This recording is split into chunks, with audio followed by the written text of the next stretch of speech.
Tennessee football picked up an unexpected commit Monday afternoon. We're going to tell you all about wide receiver JJ Harrell and why this is a big-time win for the University of Tennessee. That and more, all on a Tuesday. Locked On Vols.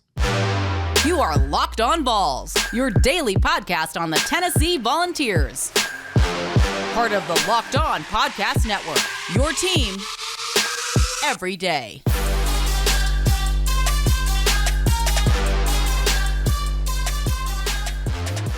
Hey everybody, welcome into it. This is Locked On Vols, and I'm your host, Eric Kane. So glad to have you guys with us here today on a Tuesday. Big time basketball game that is coming up later tonight. So I hope you guys get your naps in this afternoon. Get ready to roll. It is a 9 p.m. Eastern time start for senior nights. And you guys know me. I think 9 p.m. Eastern time basketball starts should be illegal. But it does help that I'm not getting up for morning radio every single day now. Now, I did do Monday and Tuesday helping out, but I won't be there tomorrow, so I'll stay up and watch that and won't feel too bad about it, right? But that's coming up tonight, so get ready for that. We'll talk a little Tennessee basketball today. Not a whole lot, but we'll recap the action tomorrow.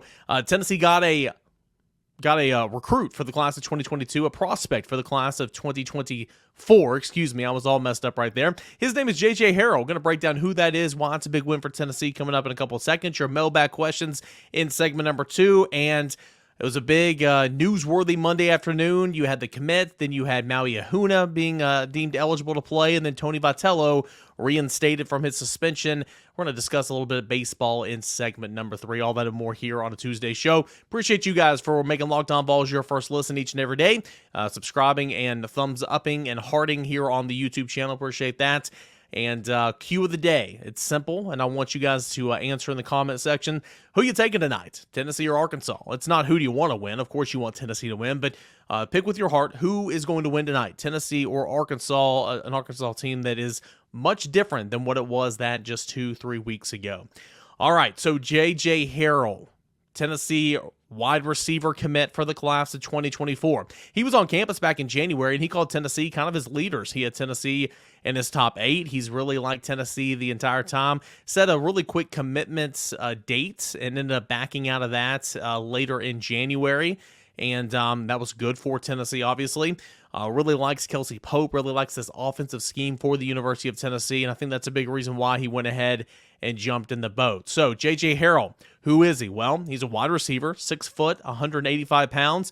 He is from the state of Mississippi, and if you look at the On3 industry ranking, which we're going to talk a little bit more with Matt Ray about that tomorrow, On3 has redone its averages, its weighted averages amongst the big 4. You guys hear me complain about ESPN all the time, right? Well, at my place of employment, On3, Shannon Terry, the owner, CEO, and all that good stuff, he's changed the weighted averages to make it 35% for On3, 35% for 247. I believe it's 20% for Rivals and 10% for ESPN.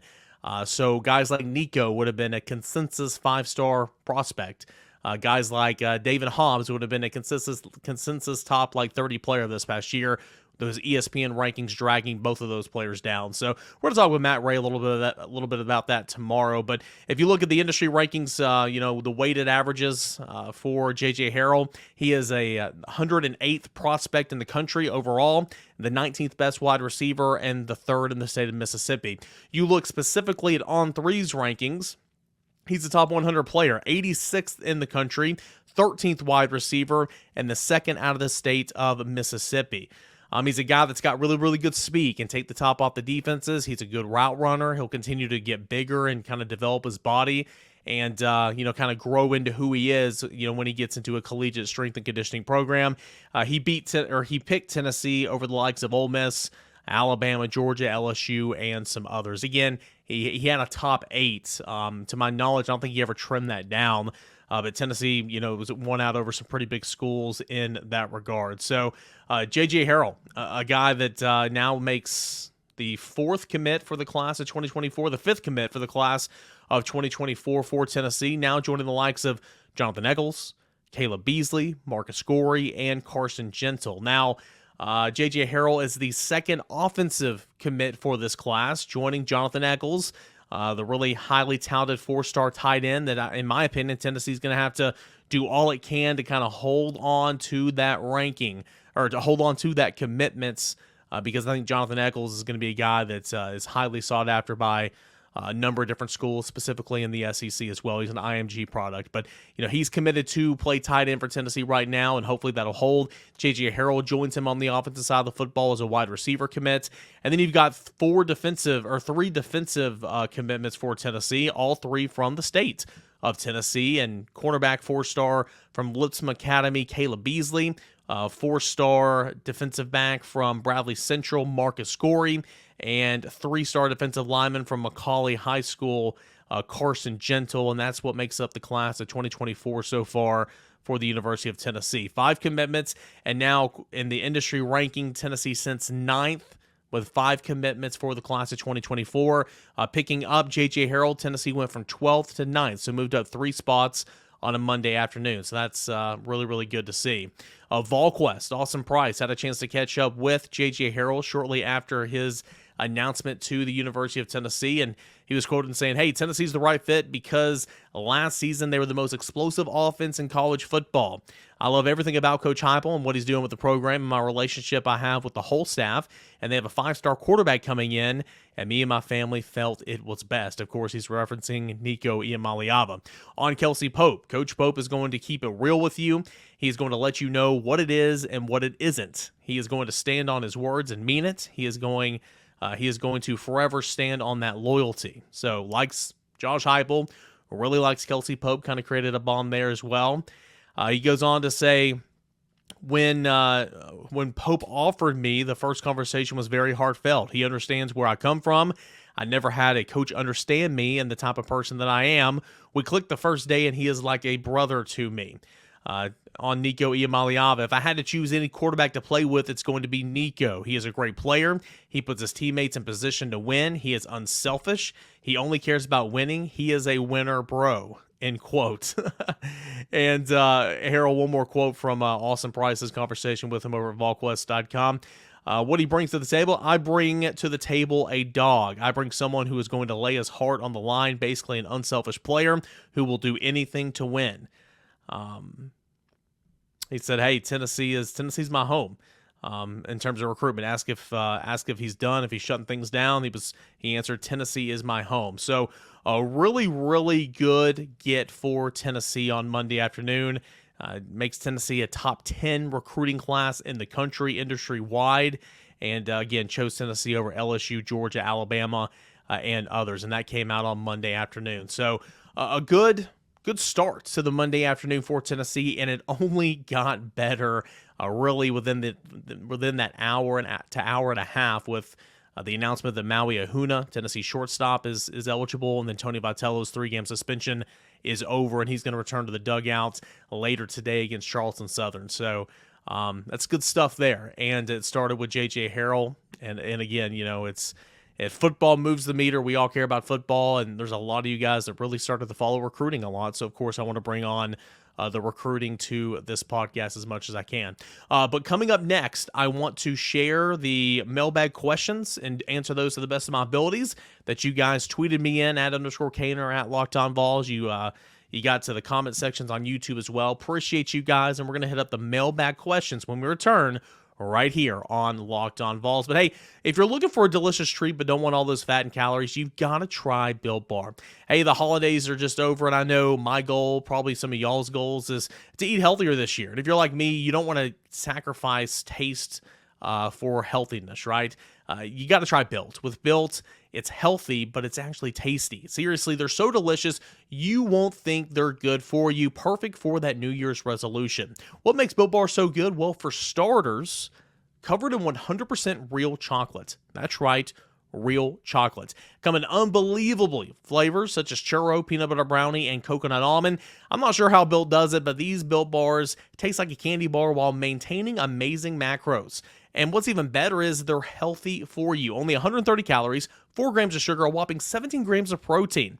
And now you don't have to wait around at the mailbox to get your box, right? For years I've been telling you to order at Built.com, and now you can go to your local Walmart or Sam's Club. That's right. Head to your nearest Walmart today, walk to the pharmacy section, and grab yourself a box of Built Bars. You can pick from a 4-bar box of cookies and cream, double chocolate, and coconut puffs. Or if you're at Sam's Club, run in and grab a 13-bar box of hit flavors, brownie, batter, and churro. You can thank me later. Always at Built.com, but now as well at your local Walmart and Sam's Club.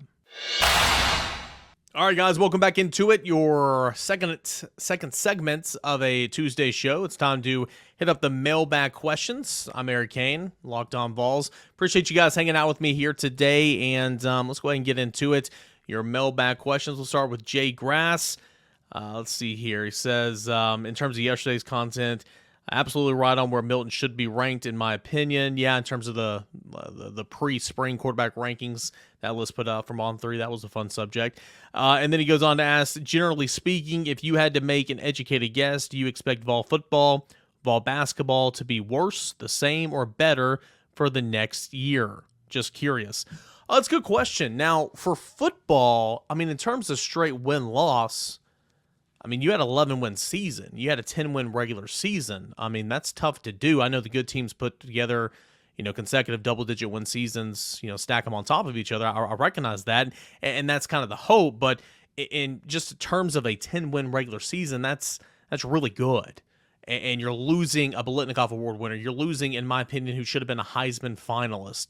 You're losing Cedric Tillman, who was a 1,000-yard receiver the year before. You're losing Darnell Wright, an offensive tackle, an All-American, Jerome Carvin, a 4-year starter. I mean, you're losing a lot. A middle linebacker in Jeremy Banks and some guy, Byron Young on defensive end. You're losing a lot. And I know you're replacing a lot. I know you've got some players, but I mean, if I just had to say better or worse than a 10-win regular season, I'd probably say worse, but not by much. And it's not like the wheels are falling off, right? But again, I mean, it's something to be proud of. An 11-win season, 10-win regular season. I would probably say worse in that regard because you're losing a lot and because you won so much a season ago. As far as basketball, I mean, you hope that in terms of the record, it's better, right? And I think it can be better. Now, you're losing likely a lot of players. Now, we'll see exactly who decides to do what and take advantage of that COVID year and all that. So we'll see if Julian Phillips is going to go to the draft. Josiah Jordan-James said he would entertain a 5th year potentially. I believe that when I see it. Olivier Kumwa, I'm sure, is going to go play overseas. Santiago Vespi, I'm sure, will do that as well. Uros probably do that as well. I mean, all those guys, I believe, have a COVID year of eligibility left if they want to use it. Now, who will do that? I don't know. But you're losing a lot. But even though you're losing a lot, I think this team has underperformed a lot. I mean, especially the last 3 weeks to month. You guys can agree with that. So, as far as a record, especially your conference record, I'll say better. Just because I think this team has underperformed. Jay Grass, appreciate you, man. Let's go on now to Vol in Arky. Got a couple here. When do you think we're going to get another football commit? He actually sent this before JJ Harrell committed, but in terms of that, I'll say probably sometime in March. It's about to be a big time month in terms of Junior Day this weekend, and getting kids on for spring practice and all that type of stuff. Any visits coming down, official or unofficial? No official visits yet. That'll come in the summer. But just a couple of guys who have made plans to be here in the month of March. Now, there are so many more, and we'll have some more of those in the war room for this upcoming weekend. I'll bring some of this on the show later in the week, but just a couple of players I made note of who are going to be here for unofficial visits in March. You have 4-star running back Cam Davis, 4-star linebacker Talon Singleton. You got 4-star quarterback Jake Merklinger. All those guys, class of 2024, have made it known that they're going to be here at some point in March. Some of those guys will be here this weekend. Another one here from Vol in Arky. Thoughts on the pitch clock, both in minors and majors? I mean, you guys know I'm a baseball fan. I'm a purist. I'm not a fan of pitch clocks. I'm not a fan of the dumbass runner at seconds in extra innings. I think that's stupid. I don't like any of that. Maybe I'm dreaming this. I thought someone asked me about, and maybe it was on another platform, about the pitch clock in terms of college baseball and how it might affect Tennessee. I mean, it really won't. They've been used to it for a while now, but also Tennessee's pitchers work fast anyway. I'm not a fan of the pitch clock. I don't think it's going to be that big of a deal, but I'm still not the biggest fan of the pitch clock, and I'm pretty sure they've already experimented in it or with it in the minors now for a couple of seasons. All right, we will go on now to Brian. Brian is answering the cue of the day from yesterday. The question, faith restored in men's basketball. The answer, no. We know they're good, but they need to string them together to go deep into March for the tournaments. Fingers crossed. Yeah, couldn't agree more. We know they're good, but until they consistently show that night after night, game after game, it's hard to kind of trust this team, right? Let's go to Jacob. Jacob says, let's see here. This is actually from last week, but I wanted to bring it on here because it still applies. Let's see here.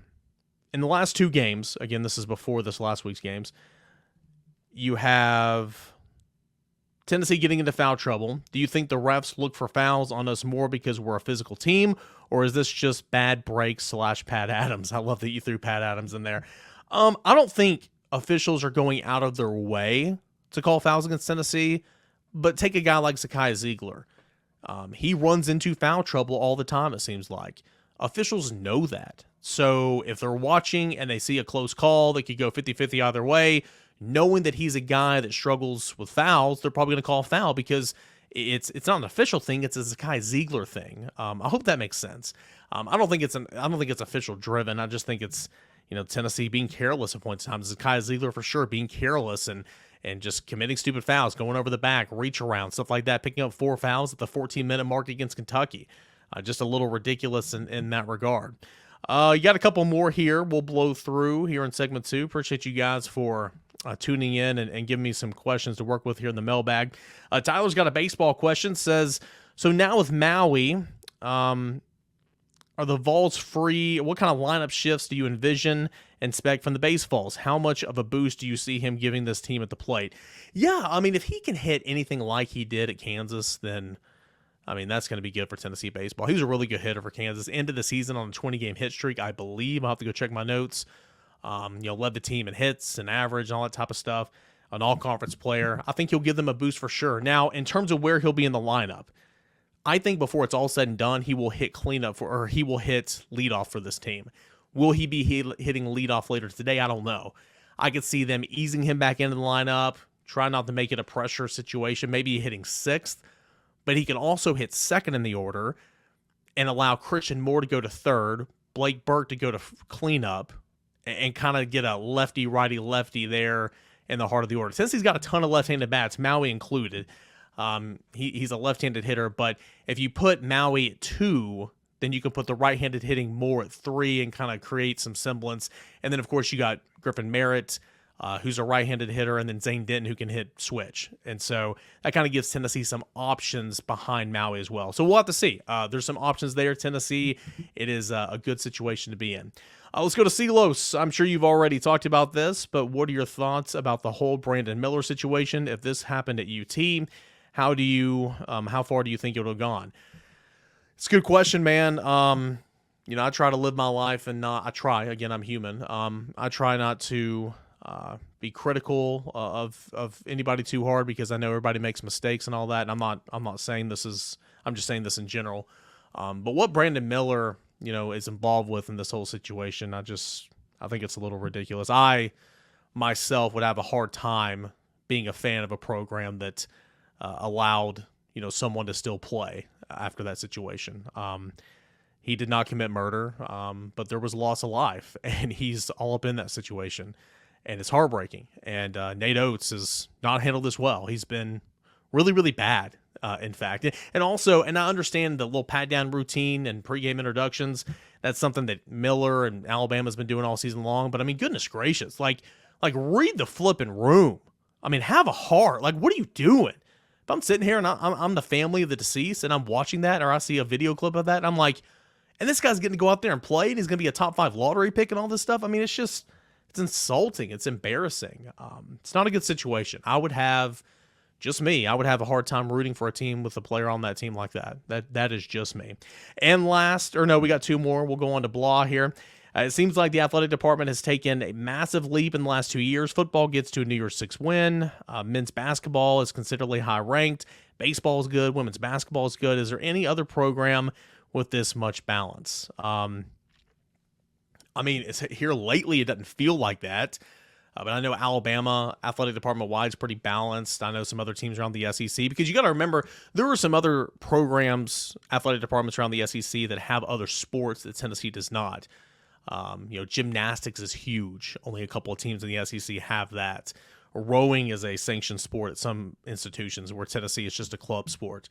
But not, the basis of your question, Tennessee's in really good shape right now, really good shape, and I think that's credit to Danny White and these coaches.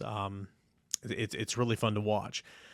Last one here for Twitter Tuesday. We'll go to Mr. Jones on YouTube. Can Joe Milton be a Heisman finalist, contender, winner? Josh Heupel had a top 10 offense nationally every year he's been a head coach. This year, Vols basketball will be judged on how they do in the tournaments. They have the potential to be in the Final Four. Who can win it all? Defense wins championships. Barnes needs to win in March. Go Vols. All right, so a little football, a little basketball. Tennessee can beat anybody in the country. Tennessee can also play down to level competition and lose horrific games. Unfortunately, that's the story for Tennessee basketball. With Tennessee's defense playing the way it is, and the fact that Tennessee was playing so well entering the NCAA tournament last year, and then had a second-round exit, who am I to say this team won't go far, right? It's a crapshoot, really it is. And then on Joe Milton, if he reaches his absolute full potential, for sure. We just haven't seen Joe play an awful lot here at Tennessee. He's played some. I think he has improved. I like what I saw from him in the Orange Bowl. He's got the arm. He's got the build. I think he's in control of this offense. I think that he's more comfortable in this offense now. So we'll have to see. I'm not going to sit here and say he's going to be a Heisman finalist right now, because he hadn't played enough game after game after game after game. So, we'll see. But boy, does he have the potential? Absolutely. All right, we'll come back for a final segment here of Locked On Vols. We'll talk a little baseball. It was a big Monday afternoon. You got your skipper back, and your new shortstop is eligible. We'll discuss that when Locked On Vols returns. All right, guys and gals, we got a final segment left here of this Tuesday edition of Locked On Vols. I'm Eric Kane. Appreciate you guys hanging out with me here today. We've talked a little basketball, we talked football, we talked recruiting. We took your mailbag questions, not taken. And it's been a fun show so far, and hope you guys are enjoying it. Of course, Tennessee, 9 o'clock Eastern time tonight, senior night, Tennessee against Arkansas, an Arkansas team that looks much, much different than what it did 3 weeks ago. So big-time game at TBA, the last time at home for this Tennessee men's basketball team. So if you're going, drink an energy drink and try to stay awake. If you're at home, don't fall asleep on the couch. It's going to be a late one, but should be a good game for sure in this one. All right, so let's talk a little baseball, right? Monday afternoon, I mentioned the commit happened, and then the Ahuna news happened, and then Vitello happened. And so it was kind of a bang, bang, bang Monday afternoon. We'll start with Maui Ahuna. I believed Maui Ahuna was going to gain clearance from the NCAA on Friday. That's what I was told. I was told that it was very, very, very close to being happening, probably on Friday. And then it never happened. And so because Maui was not eligible to play on Friday, you knew that he wasn't going to be in the lineup Saturday and Sunday. It sounded like a silly question, but I asked one of my people, I said, hey, can you check on something for me? I know this sounds like a silly question, but does the NCAA work on weekends? Meaning people who make these decisions, who sit around the table in a committee and discuss eligibility waivers and all this type of stuff. All jokes about the NCAA, they're welcomed here. But do they work through the weekend, or is it just like any other business at 5 o'clock on a Friday evening, they're done until 9 a.m. on Monday? And I was told that's how it works. And so because of that, and because there was no answer on Maui being able to play or not on Friday, knew he wasn't going to be in the lineup on Saturday and Sunday. But because it was so close to happening on Friday, I was telling people in my circles that, hey, I will be blown away shocked if we don't hear anything on Monday. And sure enough, on Monday, Maui tweets that he is eligible, ready to go. In fact, let me find this tweet right now. He tweeted, he said, "Suppa man is back." A little slang for Superman. So we tweeted that. Reached out, got confirmation from a source, and indeed it was. So Maui Ahuna is eligible for Tennessee. Now, he is the transfer shortstop from Kansas. I'll get to the Tony Vitello situation in this, but just hours before the season opener in Arizona against the Wildcats, it was deemed that he was ineligible to play, and he was awaiting eligibility clearance from the NCAA. He's a guy that has a big league glove. He's number 22 in MLB Prospects 2023 draft prospects. He will be playing in minor league baseball this time next year, likely. He had 396 for Kansas in 2022, had 8 home runs, 48 RBI, 13 stolen bases, led the ball club in average, in on-base percentage and slugging percentage, hits, triples, walks, and stolen bases. He was the man. He also ended the season riding a 20-game hit streak, tallied 23 multi-hit days, had 10 3-hit performances.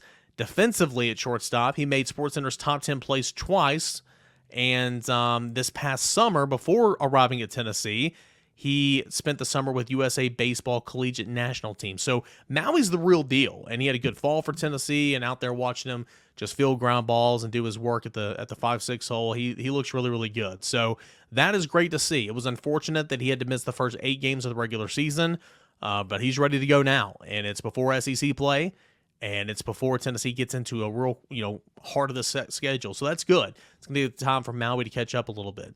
Now, where does Tony Vitello come in all this? Well, though not officially confirmed by the NCAA and or Tennessee or anything, Tony Vitello's suspension this past weekend, Friday, Saturday, and Sunday against Dayton, it's not been confirmed or anything publicly that the two are linked.